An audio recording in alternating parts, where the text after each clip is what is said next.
Pet സ്കാൻ്റെ റിപ്പോർട്ടുണ്ട്. Pet സ്കാൻ്റെ ഇതാണ്. Pet scan എന്താണെന്ന് നിങ്ങൾക്കറിയാം. ക്യാൻസർ വന്ന പേഷ്യൻസിന് ഓരോ ബന്ധുക്കൾക്കും അറിയാം പെറ്റ് സ്കാൻ എന്ന് പറഞ്ഞാൽ. എത്ര വർഷം ഞാൻ പോകുമെന്നറിയില്ല, എത്ര വർഷം പോയാലും. ബ്രസ്റ്റ് ക്യാൻസർ സത്യം പറഞ്ഞാൽ ആദ്യമേ കണ്ടുപിടിക്കുകയാണെങ്കിൽ നല്ല ക്യൂർ റേറ്റ് ഉള്ളൊരു ക്യാൻസറാണ്. പക്ഷേ എന്തുകൊണ്ടോ നമ്മുടെ ആൾക്കാരെ ഡോക്ടർമാരുടെ അടുത്ത് എത്തുമ്പോൾ ഇപ്പോഴും സ്റ്റേജ് 3 സ്റ്റേജ് 4 എത്തുന്ന പേഷ്യൻ.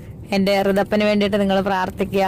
അതായത് അവൻ്റെ അമ്മ തിരിച്ചു വരാൻ പ്രാർത്ഥിക്കുക. എനിക്ക് വേണ്ടിയിട്ട് പ്രാർത്ഥിച്ചില്ലെങ്കിലും അവൻ്റെ ഋതപ്പൻ്റെ അമ്മയ്ക്ക് വേണ്ടിയിട്ട് പ്രാർത്ഥിക്കുക. മുഖത്ത് നോക്കി പറഞ്ഞ് വേറൊന്നും കൊണ്ടല്ല ഡോക്ടർ. എൻ്റെ ധൈര്യം, രേണുസുതിക്ക് നല്ല ധൈര്യമുള്ള ആളല്ലേ. സ്തനാർബുദത്തിന്റെ കുറച്ച് ലക്ഷണങ്ങൾ അറിഞ്ഞു കഴിഞ്ഞാൽ വളരെ എളുപ്പമായിട്ട് നമുക്ക് തന്നെ സ്വയം പരിശോധിച്ച് വളരെ നേരത്തെ തന്നെ ഈ അസുഖം സംശയിക്കാവുന്നതാണ്. Hello, I am Mukesh രാധാമാധവ്.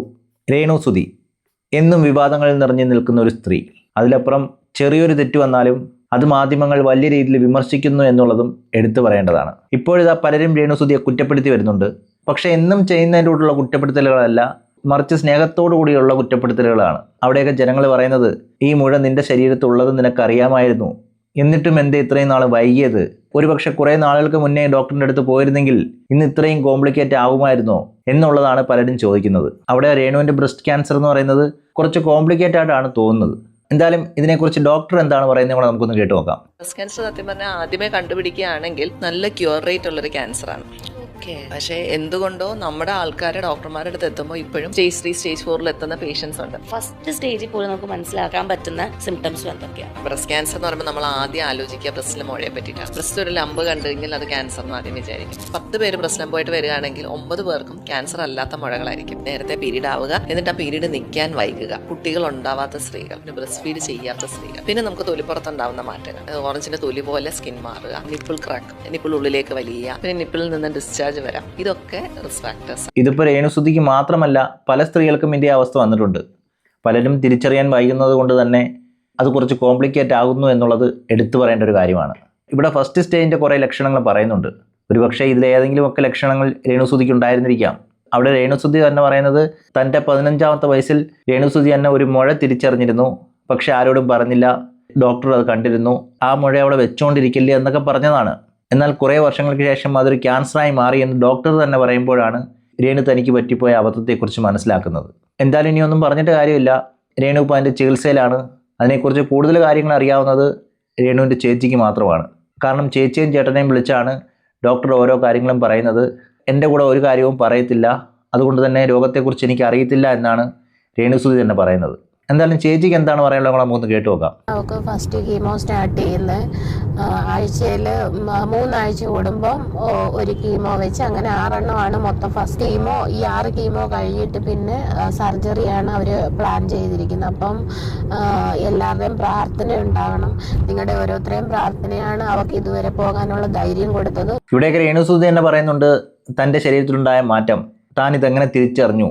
ഒരുപക്ഷെ 15ാമത്തെ വയസ്സിൽ തിരിച്ചറിഞ്ഞ മഴയായിരുന്നു, പക്ഷെ അത് വർഷങ്ങൾക്ക് ശേഷം അതൊരു ക്യാൻസറായിട്ട് മാറി.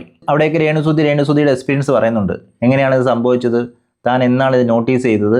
അവിടേക്കാണ് ജനങ്ങൾ പറയുന്നത്, അന്നേ ഇത് എടുത്തു കളഞ്ഞുകൂടായിരുന്നോ, എടുത്തു കളഞ്ഞിരുന്നെങ്കിൽ ഇങ്ങനൊരു അനുഭവം ഇന്നുണ്ടാവുമായിരുന്നോ എന്നിങ്ങനെയുള്ള സ്നേഹത്തോടെയുള്ള വിമർശനങ്ങൾ. ഒരുപക്ഷെ നമ്മളിൽ പലരും ഇതേ തെറ്റ് ചെയ്യുന്നുണ്ടായിരിക്കാം. കാരണം പല കാര്യങ്ങളും നമ്മൾ ഈസിയായിട്ട് കളയും. അതങ്ങനെ ആവത്തില്ല, ഇല്ലെങ്കിൽ ഓരോരോ കാലഘട്ടത്തിൽ ഉണ്ടാകുന്ന ഓരോരോ കാര്യങ്ങൾ, ബിസി ലൈഫ്, അങ്ങനെയുള്ള സമയങ്ങളിൽ പലപ്പോഴും നമ്മൾ നമ്മുടെ ശരീരത്തെ കെയർ ചെയ്യാറേ ഇല്ല. അവിടെയൊക്കെ രേണുസുതിയെ പൂർണ്ണമായിട്ട് കുറ്റപ്പെടുത്താനും കഴിയത്തില്ല. കാരണം നമ്മളിൽ പലരും അങ്ങനെയാണ്. ആ എക്സ്പീരിയൻസ് ആണ് രേണുസുതിയും പങ്കുവയ്ക്കുന്നത്. ഇത് ഞാൻ ഇങ്ങനെ ഒരു ബ്രസ്റ്റിലൊരു മുഴ എൻ്റെ ശ്രദ്ധയിൽപ്പെട്ടത് എനിക്ക് 15 വയസ്സുള്ളപ്പോഴാണ്. വീട്ടിൽ പറഞ്ഞിട്ടില്ല. ഞാൻ അങ്ങനെ അസുഖം അങ്ങനെ പറയുന്ന ഒരാളല്ല കുഞ്ഞിനെ തൊട്ടേ. അപ്പം നമ്മുടെ കോട്ടയം മെഡിക്കൽ കോളേജിൽ തന്നെ കൊണ്ട് ഡോക്ടർ അന്ന് അത് ഒരു 15-16 വർഷം മുന്നത്തെ കാര്യമാണ്. നേരം എൻ്റെ അടുത്ത് ഡോക്ടർ പറഞ്ഞത്, ഇതിങ്ങനെ വെക്കരുത്, ഇപ്പം ഇതിന് വലിയ പ്രശ്നമില്ല, അത് ഫ്യൂച്ചറിൽ ക്യാൻസർ ആകും. അപ്പം ആ സമയത്ത് എനിക്ക് മറ്റൊരു ഓപ്പറേഷൻ കഴിഞ്ഞിട്ട് നിൽക്കുക, വേറൊന്നുമല്ല, അപ്പൻഡിസൈറ്റിസിൻ്റെ ഓപ്പറേഷൻ. അപ്പോൾ അതിച്ചിരി പെയിൻഫുള്ളായിരുന്നു. അതുപോലെ നട്ടലിന് ഇഞ്ചക്ഷനൊക്കെ എടുത്തിട്ടായിരുന്നു ചെയ്തത്. അപ്പം ഞാൻ ആ ഒരു പേടി മൂലം ഞാനിത് വീട്ടിൽ പറഞ്ഞില്ല. സുധിച്ചേട്ടൻ്റെ മരണശേഷം കുറേ നാളുകൾക്ക് ശേഷം നമ്മൾ നമുക്കറിയാം ബ്രസ്റ്റ് ക്യാൻസർ, ഈ ഒരു മുഴ വരുമ്പോൾ നമുക്ക് ബ്രസ്റ്റിന് ആകൃതിയിലൊക്കെ വ്യത്യാസം വരും. അപ്പോൾ അത് എൻ്റെ ശ്രദ്ധയിൽപ്പെട്ടായിരുന്നു. അങ്ങനെ സ്കാൻ ചെയ്തിട്ട് ഡോക്ടറിന് ഡൗട്ടായി. അങ്ങനെ മാമോഗ്രാമിലൂടെ സംശയം തോന്നിയ ഡോക്ടറെ വീണ്ടും വിളിപ്പിച്ചു. ബയോപ്സി എടുത്ത റിസൾട്ടും ഞാൻ ഒറ്റയ്ക്കാണ് ചെന്ന് മേടിക്കുന്നത്. അപ്പോൾ എന്നോട് പറഞ്ഞു ക്യാൻസർ ആണെന്ന് പറഞ്ഞു. ഒരുപക്ഷെ രേണുസുതി അത്ര സ്ട്രോങ് ആണെന്ന് ഡോക്ടർക്ക് തോന്നിയത് കൊണ്ട് തന്നെ ആയിരിക്കണം രേണുസുതിയോട് ആ സത്യം തുറന്നു പറഞ്ഞത്. അവിടെയൊക്കെ ക്യാൻസർ ആണെന്ന് അറിയുമ്പോൾ ചിലർക്ക് അത് സഹിക്കാൻ കഴിയാതെ വരും. ഇവിടെ രേണുസുതി എത്രമാത്രം ബോൾഡാണെന്ന് നമുക്ക് തന്നെ അറിയാം. സോഷ്യൽ മീഡിയയിലുള്ള ഈ അറ്റാക്കും അതുപോലെ തന്നെ വിമർശനങ്ങളും തെറിവിളികളും എല്ലാം കേട്ട് രേണുസുതി നല്ല ബോൾഡായിട്ടൊരു വ്യക്തിയായി മാറിയെന്ന് തന്നെ പറയാം. അതിനു മുമ്പ് തന്നെ അങ്ങനെ ആയിത്തീർന്നു. ജീവിതത്തിൻ്റെ സാഹചര്യം കൊണ്ടൊക്കെ അങ്ങനെ മാറിയ ഒരു വ്യക്തിയാണ് രേണുസുതി. രേണുസുതിയെ പോലെ പല സ്ത്രീകളും നമ്മുടെ നാട്ടിലുണ്ട്. അതുകൊണ്ട് തന്നെയായിരിക്കണം രേണുസുതി അതിനെ പോസിറ്റീവായിട്ട് എടുത്ത് മുന്നോട്ടുള്ള കാര്യങ്ങൾ ചെയ്തത്. ഇവിടെ ഇപ്പോഴും പലരും വിചാരിക്കുന്നത് രേണുസുതിക്ക് ക്യാൻസർ ഒന്നുമില്ല, ഇതെല്ലാം അഭിനയമാണ്, ഇതൊക്കെ കുറച്ച് നാൾ കഴിയുമ്പോൾ ആരെങ്കിലുമൊക്കെ കണ്ടുപിടിക്കും, അപ്പം നമുക്ക് ക്രിറ്റിസൈസ് ചെയ്യാൻ വരാം എന്നുള്ള രീതിയിൽ കാണുന്നവരും പലരും ഉണ്ട്. എന്നാൽ രേണുസുതി തന്നെ അതിൻ്റെ തെളിവുകൾ നൽകുന്നുണ്ട്. എന്തൊക്കെ ടെസ്റ്റ് നടത്തി, എന്തൊക്കെ കാര്യങ്ങൾ നടത്തിയിരിക്കുന്നു എന്നുള്ളത് വ്യക്തമായിട്ട് പറയുകയും ചെയ്യുന്നുണ്ട്. പാത്തോളജി റിപ്പോർട്ടും കാര്യങ്ങളൊക്കെ ഉണ്ട് ഇതിൻ്റെ ഇത് മാമോഗ്രാമിൻ്റെ കാര്യങ്ങൾ, മാമോഗ്രാമും പിന്നെ കുറേ ബാക്കി ബയോപ്സി ചെയ്തതും പെറ്റ് സ്കാൻ്റെ റിപ്പോർട്ടും ഒക്കെ എൻ്റെ ഫോണിൽ കിടപ്പുണ്ട്. ബാക്കിയുള്ളതെല്ലാം ഒറിജിനൽ എല്ലാം ഡോക്ടേഴ്സിൻ്റെ കയ്യിലാണ്. നമ്മളെ ചികിത്സിക്കുന്ന ഡോക്ടേഴ്സാണ് അതെല്ലാം വെക്കേണ്ടത്. ഈ ബ്രസ്റ്റ് ക്യാൻസറിൻ്റെ ആദ്യ ലക്ഷണങ്ങളുണ്ട്. കുറേ പേർക്കെങ്കിലും അതിനെക്കുറിച്ച് അറിയത്തില്ലായിരിക്കാം. അതുകൊണ്ട് തന്നെ ഇത് കണ്ടുകൊണ്ടിരിക്കുന്നവരിൽ പലർക്കും സംശയം തോന്നാം, നമുക്കിത് തിരിച്ചറിയാൻ കഴിയുമോ എന്ന്. അവിടെയൊക്കെ നമ്മുടെ ശരീരം തന്നെ ഇതിൻ്റെ സൂചനകൾ കാണിക്കുന്നുണ്ട് എന്നുള്ളതാണ് എടുത്തു പറയേണ്ടത്. അതുകൊണ്ട് തന്നെ ശരീരം തന്നെ ഇതിൻ്റെ സൂചനകൾ നൽകുന്നു എന്നാണ് ഡോക്ടർമാർ തന്നെ പറയുന്നത്. ഒരുപക്ഷെ ഇങ്ങനെയുള്ള സൂചനകൾ നിങ്ങൾക്കും ഉണ്ടോ, അല്ലെങ്കിൽ ആർക്കെങ്കിലും ഉണ്ടോ, അതിൽ നിന്ന് വേണമെങ്കിൽ നമുക്ക് അനുമാനിക്കാം ഇത് ക്യാൻസറിൻ്റെ ലക്ഷണമാണെന്ന്. എന്ന് കരുതി തീർത്ത് പറയാൻ കഴിയത്തില്ല. എങ്കിലും ശരീരം ഇങ്ങനെയുള്ള സൂചനകൾ നൽകുന്നുണ്ടെങ്കിൽ നമുക്ക് അതിൻ്റേതായ ടെസ്റ്റുകൾ നടത്താവുന്നതാണ്. എന്തായാലും ശരീരം കാണിക്കുന്ന സൂചനകളെക്കുറിച്ച് ഡോക്ടർ തന്നെ പറയുന്നുണ്ട്. അതും കൂടെ ഒന്ന് കേട്ടു നോക്കാം. സ്തനാർബുദത്തിൻ്റെ കുറച്ച് ലക്ഷണങ്ങൾ അറിഞ്ഞു കഴിഞ്ഞാൽ വളരെ എളുപ്പമായിട്ട് നമുക്ക് തന്നെ സ്വയം പരിശോധിച്ച് വളരെ നേരത്തെ തന്നെ ഈ അസുഖം സംശയിക്കാവുന്നതാണ്. അത് ഏതൊക്കെയാണെന്ന് നോക്കാം. ഏറ്റവും പ്രധാനപ്പെട്ടത് സ്തനത്തിൽ കാണുന്ന മുഴകളാണ്. മുഴകൾ എന്ന് പറയുമ്പോൾ അത് വേദനയുള്ളവയും വേദനയില്ലാത്തവയും ഒക്കെ ഉണ്ടാകാം. ഏത് മുഴയാണെങ്കിലും അത് സ്തനാർബുദമല്ല എന്ന് നമ്മൾ തീർച്ചയായിട്ടും കൂടുതൽ പരിശോധനകൾ വഴി സ്ഥിരീകരിക്കുകയോ അല്ലെങ്കിൽ അല്ല എന്ന് ഉറപ്പുവരുത്തുകയോ ചെയ്യണം. അതോടൊപ്പം തന്നെ സ്തനത്തിൻ്റെ ഞെട്ടികൾ വളരെ പ്രധാനപ്പെട്ടതാണ്. ഞെട്ടികൾ ഉള്ളിലേക്ക് വലിയുകയോ അല്ലെങ്കിൽ ഞെട്ടിയിൽ നിന്ന് രക്തം പോവുകയോ ഒക്കെ ചെയ്യുന്നവർക്ക് ചിലപ്പോൾ അത് ക്യാൻസറിൻ്റെ തുടക്കമാകാം. കൂടുതൽ പരിശോധനകൾ ആവശ്യമുണ്ട്.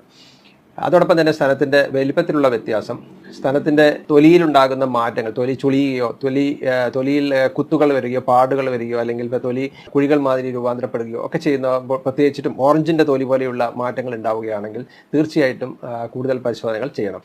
സ്തനത്തിൻ്റെ വലിപ്പത്തിലുള്ള വ്യത്യാസം എന്ന് പറഞ്ഞാൽ ചെറിയ വ്യത്യാസങ്ങൾ മിക്ക സ്ത്രീകളിലും കാണാറുണ്ട്. പക്ഷേ വലിയ വ്യത്യാസം തോന്നുന്നുണ്ടെങ്കിൽ തീർച്ചയായിട്ടും ഒരു കൂടുതൽ പരിശോധനകൾ നടത്തേണ്ടത് ആവശ്യമാണ്. അതോടൊപ്പം തന്നെ കക്ഷത്തിലുള്ള ചെറിയ മുഴകളോ അല്ലെങ്കിൽ കൈക്ക് കൂടുതൽ വണ്ണം കൂടുകയോ ഒക്കെ ചെയ്യുകയാണെങ്കിലും സ്തനാർബുദത്തിൻ്റെ പരിശോധനകൾ ചെയ്യണം. അപ്പോൾ ഓർക്കുക, സ്തനത്തിലുണ്ടാകുന്ന ഏത് മാറ്റവും പരിശോധനയ്ക്ക് വിധേയമാക്കേണ്ടതാണ്. ഇവിടെയൊക്കെ സമൂഹത്തിൻ്റെ മുന്നിൽ കുറേ തെറ്റ് ചെയ്ത വ്യക്തി പോലെയാണ് രേണുസുതി കാണുന്നത്. ഒരുപക്ഷെ ജനങ്ങളുടെ കണ്ണിലുള്ള ആ തെറ്റുകളെല്ലാം ചികിത്സയ്ക്ക് ആവശ്യമായ പണം സ്വരൂപിക്കാനാണോ എന്നും അറിയത്തില്ല. അതുകൊണ്ട് തന്നെ ആയിരിക്കണം ക്യാൻസർ എന്ന കാര്യം അറിഞ്ഞതിന് ശേഷവും സമൂഹത്തിൻ്റെ പല കോണിൽ നിന്നും തെറികൾ വന്നപ്പോഴും വീണ്ടും കള്ളം പറയുകയാണ് എന്ന രീതിയിലുള്ള സംഭാഷണമൊക്കെ വരുമ്പോഴും രേണുസുതി അത് കൂളായിട്ടാണ് കൈകാര്യം ചെയ്തത്. കാരണം ഇതിനൊക്കെ കുറച്ച് പൈസയുടെ ആവശ്യമുണ്ട് എന്ന് രേണുസുതിക്ക് അറിയാം. അവിടെയൊക്കെ പലരും വിചാരിച്ചിരിക്കുന്നത് രേണുസുതി കുറേ സമ്പാദിച്ചു, ബിഗ് ബോസിൽ പോയി കുറേ പണം ഉണ്ടാക്കി എന്ന നിലയിലൊക്കെയാണ്. പക്ഷേ രേണുസുതി അധികമൊന്നും സമ്പാദിച്ചില്ല എന്നുള്ളത് എടുത്തു പറയേണ്ട ഒരു കാര്യമാണ്. അത് രേണുസുതിയെ ചുറ്റിപ്പറ്റി നിൽക്കുന്ന പലരും പറയുകയും ചെയ്യുന്നുണ്ട്. അതുകൊണ്ട് തന്നെ ആയിരിക്കണം സബ്സ്ക്രിപ്ഷൻ പോലുള്ള കാര്യങ്ങളെല്ലാം തുടങ്ങിയതും കുറച്ച് പൈസ സമ്പാദിക്കുകയൊക്കെ ചെയ്തത്. അവിടെയൊക്കെ അതിനെയൊക്കെ മോശമായിട്ട് കാണുന്ന നിറയെ പേരുണ്ട്. അത് അവരുടെ മനസ്സിൽ മോശമായതുകൊണ്ട് തന്നെ ആയിരിക്കണം. ചിലപ്പോൾ ആ സംസ്കാരത്തിൽ വളർന്നവർക്ക് അത് തെറ്റായിട്ട് തോന്നാം. എന്ന് കരുതി രേണുസുതിക്ക് അത് തെറ്റായിട്ട് തോന്നാത്തത് കൊണ്ട് തന്നെ ആയിരിക്കാം രേണുസുതി അങ്ങനെ ചെയ്തത്. അവിടെയൊക്കെ ആലോചിക്കേണ്ടത്, ഇവിടെ ഈ സിനിമകളിൽ കാണുന്നതിൻ്റെ അപ്പുറമൊന്നും രേണുസുതിയും ഒന്നും ചെയ്തിട്ടില്ല. നമ്മളിൽ പലരും ആരാധിക്കുന്ന നടിമാർ ചെയ്തിട്ടുള്ള അതേ രീതിയിലൊക്കെ തന്നെയാണ് രേണുസുതിയും ചെയ്തിട്ടുള്ളത്. അതിലപ്പുറം മോശമായിട്ടുള്ള രീതിയിലൊന്നും രേണുസുതി പോയതായിട്ട് നമുക്ക് തോന്നിയിട്ടുമില്ല. എങ്കിലും രേണുസുതി അത് ചെയ്യുമ്പോൾ അത് വലിയ കുറ്റമായിട്ട് പലരും എടുത്തു കാണിക്കുകയും ചെയ്യും. അത് വിമർശനമായിരിക്കാം, പക്ഷേ കൂടുതലും അതിലപ്പുറം തെറി വിളിക്കുന്ന രൂപത്തിലാണ് നമ്മൾ കാണാറുള്ളത്. അവിടെയൊക്കെ ബോഡി ഷേമിംഗ് ഉണ്ട്, പലതരത്തിലുള്ള വിമർശനങ്ങൾ കേൾക്കേണ്ടി വന്നൊരു വ്യക്തിയാണ് രേണുസുതി. അതുകൊണ്ട് തന്നെ രേണുസുതി എന്ന് പറയുന്ന വ്യക്തി ബോൾഡാണ് എന്ന കാര്യത്തിൽ ഒരു സംശയം വേണ്ട. തീർച്ചയായിട്ടും രോഗം ഭേദമായി മടങ്ങി വരും എന്ന് തന്നെയാണ് ഞാനും പ്രതീക്ഷിക്കുന്നത്. ഇപ്പോൾ നമ്മുടെ സുധിച്ചേട്ടൻ പോയി ആ ഒരു കാര്യം റിക്കവർ ആയി വരുന്ന ആ സമയത്ത് തന്നെ വീണ്ടും അടുത്തൊരു പരീക്ഷണം കൂടിയാണ് ദൈവം തന്നത്, ക്യാൻസർ എന്നത്. അപ്പം അതിനെ എങ്ങനെയാ ചേച്ചി തരണം ചെയ്യുന്നത്? നിങ്ങൾക്കിപ്പം ഇത് കാണുന്നവർക്കറിയാം ഞാൻ ഈ ക്യാൻസർ ആണെന്നും അറിഞ്ഞിട്ടും ഞാൻ എത്ര സന്തോഷത്തോടു കൂടിയാണ് മറ്റുള്ളവരോട് പെരുമാറിയത് ഒക്കെ അറിയാം. ഞാൻ റീൽസ് ചെയ്യുന്നു, ഈ തെറി മുഴുവൻ കേൾക്കുന്നതും ഇങ്ങനെ അറിഞ്ഞിട്ട് തന്നെയാണ്. പക്ഷെ ഇതിലും വലിയ കുത്തുവാക്കുകൾ, ഞാൻ ഓർക്കുന്ന ക്യാൻസർ എന്ന രോഗം വന്നത് നമ്മൾ ആരും ഒന്നും ചെയ്തിട്ട് വരുന്നത് ഒരുപാട് കുഞ്ഞു പിള്ളേർക്ക് വരെ വരുന്നില്ല ഈ രോഗം. നമ്മളാരെങ്കിലും എന്തെങ്കിലും ചെയ്തിട്ടാണോ, കുഞ്ഞുങ്ങൾ എന്തെങ്കിലും ചെയ്തിട്ടാണോ? അല്ല, നമ്മളുടെ വിധിയാണത്. നമുക്ക് ഒരു ഇത് നേരത്തെ കണ്ടുപിടിച്ചതാണ്. ഇതെനിക്ക് അറിയാവുന്നതായിരുന്നു. എന്നിട്ട് പോലും ഞാനത് ആ സമയത്ത് ഞാൻ ചികിത്സിച്ചില്ല. ജസ്റ്റ് ഒന്ന് ഡോക്ടറെ ഒന്നും കൂടെ കണ്ടിരുന്നെങ്കിൽ, അത് എടുത്തു കളഞ്ഞിരുന്നെങ്കിൽ എനിക്ക് ഈ അവസ്ഥ വരത്തില്ലായിരുന്നു. അതെ, രേണുസുതിക്ക് തന്നെ അറിയാം. രേണുസുതി അന്ന് ഇതിനെ നല്ലതായിട്ട് കെയർ ചെയ്തിരുന്നെങ്കിൽ ഇന്നീ സ്ഥിതി വരത്തില്ല എന്ന്. പക്ഷെ പറഞ്ഞിട്ട് കാര്യമില്ല, നമ്മളിൽ പലരും അങ്ങനെയൊക്കെ തന്നെയാണ്. പല കാര്യങ്ങളിലും നമ്മളിൽ പലരും അങ്ങനെ തന്നെയാണ്. ഇവിടെ ഇപ്പോൾ രേണുസുതി എന്തായാലും ചികിത്സയുടെ ആദ്യ ഘട്ടത്തിലാണ്. ഹോസ്പിറ്റലിൽ പോയിരുന്നു, തിരിച്ച് മടങ്ങി വീട്ടിലെത്തിയിരിക്കുന്നു. അതിനെക്കുറിച്ചൊക്കെ ഇപ്പോൾ രേണുസുതി വ്ളോഗ് ചെയ്യുന്നുണ്ട്. അതുകൊണ്ടൊന്ന് കണ്ടു നോക്കാം. കീമോ സ്റ്റാർട്ട് ചെയ്യാൻ പോവാണ്. എൻ്റെ ഫസ്റ്റ് കീമോ സ്റ്റാർട്ട് ചെയ്യാൻ പോവാണ്. പിന്നെ ഡോക്ടർ പറഞ്ഞതനുസരിച്ച് കുറേ കീമോ ഉണ്ടെന്ന് തോന്നുന്നു. എന്നോട് പുറത്ത് വെക്കാൻ പറഞ്ഞിട്ട് എൻ്റെ ചേച്ചിയോടും ചേട്ടാപ്പിയോടുമാണ് ഡോക്ടർ കോൺഫിഡൻഷ്യൽ ആയിട്ട് കുറേ കാര്യങ്ങളൊക്കെ സംസാരിച്ച്. അവരതൊന്നും എന്നോട് പറഞ്ഞില്ല. മേ ബി എനിക്ക് കുറച്ച് സീരിയസ് കാര്യങ്ങളൊക്കെ ആയിരിക്കും, പക്ഷെ എന്നോട് അവർ പറഞ്ഞില്ല. പിന്നെ വീട്ടുകാരോടും എന്നെ കഥ കടച്ച് അകത്തിരുത്തിയിട്ടാണ് വീട്ടുകാരോടും കാര്യങ്ങളൊക്കെ പറഞ്ഞത്, എൻ്റെ ചേച്ചിയൊക്കെ, പപ്പായുടെ അമ്മയുടെ ഒക്കെ. അപ്പം എല്ലാവരും പ്രാർത്ഥിക്കണം. കുറച്ച് സീരിയസ് കാര്യങ്ങൾ തന്നെയാണ്. ഞാൻ അറിഞ്ഞത് വെച്ച് എൻ്റെ കണ്ടീഷൻ കുറച്ച് സീരിയസ് മോശമാണ്.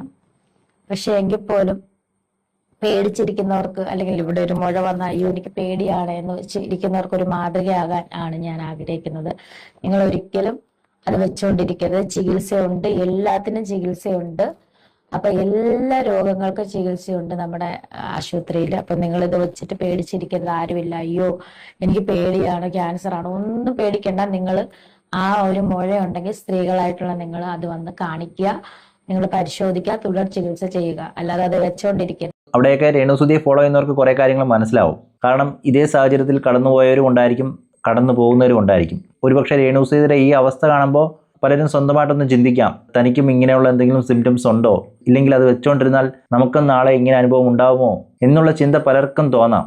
ആ തോന്നല് വേണമെന്ന് തന്നെയാണ് രേണുസുതിയും പറയുന്നത്. തമ്പുരാൻ അറിയാം. അപ്പൊ നിങ്ങളുടെ പ്രാർത്ഥന, ബലം എല്ലാം എൻ്റെ കൂടെ തന്നെ ഉണ്ടാകണം. അപ്പം ഞാൻ നിന്നെ സൗഖ്യമാക്കും കർത്തൻ, ഞാൻ നിന്റെ സൗഖ്യദായകൻ എന്ന ഒരു പാട്ടാണ് രാവിലെ ഞാൻ കേട്ടത്.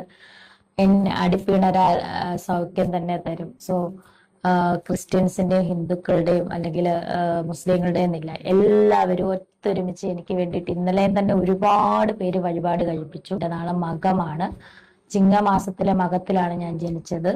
അപ്പം എന്നെ സ്നേഹിക്കുന്ന ഒരുപാട് ആയിരങ്ങളല്ല, പതിനായിരങ്ങളല്ല, ലക്ഷങ്ങളുണ്ടെന്ന് എനിക്കത് മനസ്സിലായി.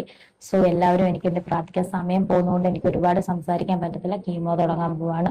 നിങ്ങളുടെ പ്രാർത്ഥന, പിന്നെ അതിന് കീമോയുടെ എഫക്റ്റും കാര്യങ്ങളും ഒക്കെ നിങ്ങളോട് ഞാൻ പറയേണ്ട കാര്യമില്ലല്ലോ. സോ ഋതപ്പനുണ്ട്, ഋതപ്പനെ ഓർത്ത് നിങ്ങൾ പ്രാർത്ഥിക്കുക. ഞാൻ അഹങ്കാരി ആയിരിക്കാം, ഞാൻ അങ്ങനെ ആയിരിക്കാം എന്നൊക്കെ പറയുന്ന കമന്റ് ഉണ്ട്. പക്ഷെ അതൊന്നും നിങ്ങൾ വിലക്കെടുക്കാതെ നിങ്ങൾ എൻ്റെ ഋതപ്പൻ, അവൻ കുഞ്ഞാണ്, അവന് നല്ല വിഷമമുണ്ട്, എനിക്ക് അസുഖമാണെന്ന് അറിഞ്ഞ് അവന് നല്ല വിഷമമുണ്ട്, അവൻ കരയുന്നുണ്ട്. പക്ഷെ എന്ത് ചെയ്യാൻ പറ്റും, നമ്മൾ അസുഖത്തെ നേരിടാനല്ലേ പറ്റത്തുള്ളൂ. സോ എല്ലാവരുടെയും പ്രാർത്ഥന പ്രതീക്ഷിക്കുന്നു. ഫസ്റ്റ് കീമോ ആണ്. ഒരുപാട് പൈസയാകും കേട്ടോ, ഒരുപാട് പൈസയാകും, ലക്ഷങ്ങൾ പൈസയാകും എനിക്ക് മരുന്നിന്. 17-18 കീമോ ഉണ്ടെന്ന് പറഞ്ഞാൽ നിങ്ങൾക്ക് അറിയില്ല. പുറത്തുനിന്നുള്ള മരുന്നും കാര്യങ്ങളൊക്കെ ഉണ്ട്, നല്ല പൈസയാകും. അപ്പം അതൊന്നും ഞാൻ കരുതിയിട്ടുള്ളതല്ല. കാരണം കുറെ പ്രോഗ്രാമൊക്കെ മുടങ്ങിപ്പോയായിരുന്നു എൻ്റെ. സോ നിങ്ങളുടെ സ്നേഹം, ഞാൻ പിരിവെടുക്കുന്നതല്ല ഒരിക്കലും. ഞാൻ കഴിഞ്ഞ വീഡിയോയിൽ പറഞ്ഞ പിരിവല്ല ഞാൻ പറയുന്നത്. അപ്പം നിങ്ങളുടെ പ്രാർത്ഥനയാണ് ഏറ്റവും വലുത്. സപ്പോർട്ട്, നിങ്ങൾ എൻ്റെ ചാനൽ സപ്പോർട്ട് ചെയ്യുക, എൻ്റെ സബ്സ്ക്രൈബേഴ്സ് പോകാതെ ഇരിക്കുക, ഞാൻ തിരിച്ചു വരും. പല രീതിയിലുള്ള പണപ്പിരിവ് നടത്തുന്നുണ്ട് ഇതിൻ്റെ ഇടയ്ക്ക്. അതൊന്നും വേണ്ട എന്നാണ് രേണുസുതി പറയുന്നത്. ഒരുപക്ഷെ സ്നേഹം കൊണ്ട് ചെയ്യുന്നതാവാം, പക്ഷേ അതിനകത്ത് എന്തെങ്കിലും സ്കാം ഉണ്ടായിക്കഴിഞ്ഞാൽ അതും രേണുസുതിയുടെ മണ്ടയിൽ വരും. പിന്നീട് അതൊരു വിവാദമാകണ്ട എന്ന് വിചാരിച്ച് തന്നെ ആയിരിക്കണം രേണുസുതി അങ്ങനെയുള്ള പണപ്പിരിവ് വേണ്ട എന്ന് പറഞ്ഞത്. ഞാൻ സത്യം പറഞ്ഞ ഇന്നലെ കീമോ സ്റ്റാർട്ട് ചെയ്യാൻ വേണ്ടിയിട്ട് പോയതാണ്. പക്ഷെ ഇന്നലെ എനിക്ക് ക്ലിപ്പ് ഇടാനുണ്ടായിരുന്നു. റൈറ്റ് ബ്രസ്റ്റിൽ ക്ലിപ്പ് ഉള്ളിലോട്ട് ഇടണമെന്നായിരുന്നു. അപ്പൊ അതുകൊണ്ടാണ് ഞാൻ ഇന്നലെ ഡോക്ടർ കീമോ സ്റ്റാർട്ട് ചെയ്തത്. അത് തന്നെയല്ല, പുറത്തുനിന്നൊരു മരുന്ന്, കോസ്റ്റ്ലി ആയിട്ടുള്ള മരുന്നും കൂടെ വേണമായിരുന്നു.